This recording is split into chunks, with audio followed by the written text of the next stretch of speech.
অনেকেই হয়তো জানে না যে সাউথ ইস্ট সেন্ট্রাল রেলওয়েতে এসিআর অফিসিয়ালের পদ প্রায় 733টি পদ পূরণ কিন্তু হতে চলেছে।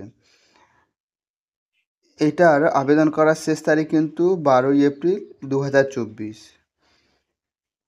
এবারে তোমরা যদি ভাবো শিক্ষাগত যোগ্যতা কতটা লাগবে, তাহলে সেটা হচ্ছে 10+2 সিস্টেম, মানে দ্বাদশ শ্রেণী অধীনে 10তম শ্রেণীর পরীক্ষায় উত্তীর্ণ হতে হবে বা এর সমসাময়িক। যাই হোক, বয়স সীমা 15 থেকে 24 বছরের মধ্যে হতে হবে। বাছাই করার ক্ষেত্রে এই যে ম্যাট্রিকুলেশনে 50% নাম্বার কিন্তু 50% নাম্বার কিন্তু দরকার। তার সঙ্গে আইটিআই পরীক্ষা উভয়কেই সমান গুরুত্ব দেওয়া হয়েছে, অর্থাৎ এখানে কিন্তু মাধ্যমিক প্লাস আইটিআইকে গুরুত্ব দেওয়া হচ্ছে। এবং এক্ষেত্রে প্রতিটি টেটের জন্য, ধরো তুমি যেটার জন্য অ্যাপ্লাই করবে, যে ক্যাটাগরির জন্য, সেখানে প্রত্যেক ক্ষেত্রে 1 বছরের জন্য প্রশিক্ষণ গ্রহণ করতে হবে। তার আগে ট্রেনিং চলাকালীন নিয়ম অনুসারে স্টাইপেন্ড পাওয়া যাবে। আর এক্ষেত্রে ইলেকট্রিশিয়ানে প্রায় 137, computer operator and programming অ্যাসিস্ট্যান্টে 100 John.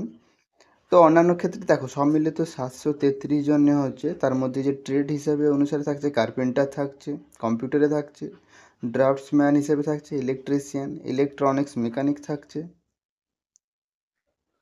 Fitter থাকছে, মেশিনিস্ট থাকছে, প্লাম্বার, মেকানিক, স্টেনোগ্রাফার, স্টেনো স্টেনোগ্রাফারে আবার থাকছে হিন্দি আর ইংরেজির মধ্যে পার্থক্য থাকছে, ডিজেল মেকানিক থাকছে, ওয়্যারম্যান থাকছে, কেমিক্যাল ল্যাবরেটরি অ্যাসিস্ট্যান্ট থাকছে, ডিজিটাল ফটোগ্রাফার থাকছে।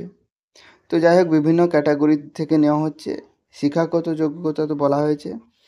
এবারে তফসিলের ক্ষেত্রে কিন্তু বয়সের ক্ষেত্রে ছাড় আছে 5, ও ওবিসির ক্ষেত্রে 3 বছর, আর যারা দৈহিকভাবে প্রতিবন্ধী তাদের জন্য 10 বছরের। এবারে প্রার্থী বাছাই তো হবে মাধ্যমিকের আইটিআই পাওয়ার নম্বরের উপর। যাই হোক, আমাদের ওয়েবসাইটে গিয়ে তোমরা লিঙ্ক পেয়ে যাবে, ওখান থেকেও তোমরা লিঙ্কে ক্লিক করে 12 এপ্রিলের মধ্যে কিন্তু কাজ কমপ্লিট করে নিতে হবে। ওয়েবসাইটে দেওয়া থাকবে, ওখানে ক্লিক করে তোমরা রেজিস্টার করে নেবে, এবং আমরা এখানে দেখিয়ে দেবো যে কীভাবে রেজিস্টারটা করতে হয়।